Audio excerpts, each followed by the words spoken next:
alikuwa na ufahamu kidogo pamoja na upagani wake. Hakujua sasa kwamba huwa unafanyikaje. Wakati mwingine hatuombi kwa jina la Yesu,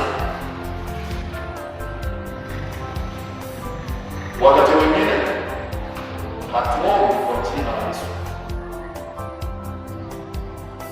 tunasema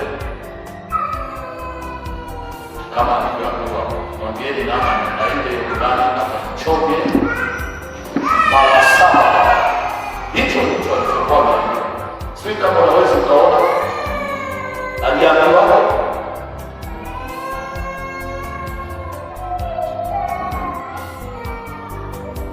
aliambiwa namna gani? Barikiwe sana msikilizaji, wakati unaendelea kufuatilia. Mungu wa mbinguni akubariki.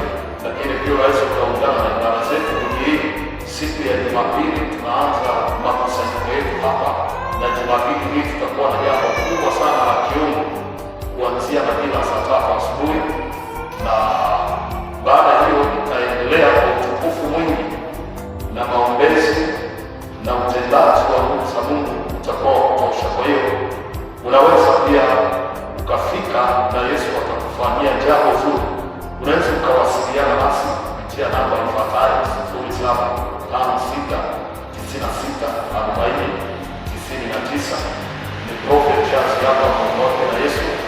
Lakini pia namba yangu unaweza ukaipata YouTube, unaweza ukaipata Facebook, unaweza ukaipata Instagram, unaweza ukaipata TikTok kwa ajili ya wale wanaohitaji huduma ya maombezi, na Yesu atakubariki sana sana.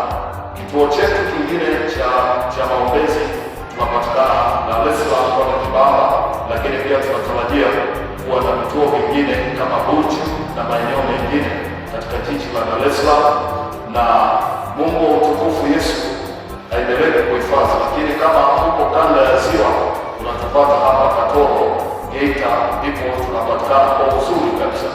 Ukiwa Kahama unaweza pia ukapata huduma zetu, na ukiwa Kagera pia kuna vituo vyetu viko huko, unaweza kuwasiliana nasi na tutakupatia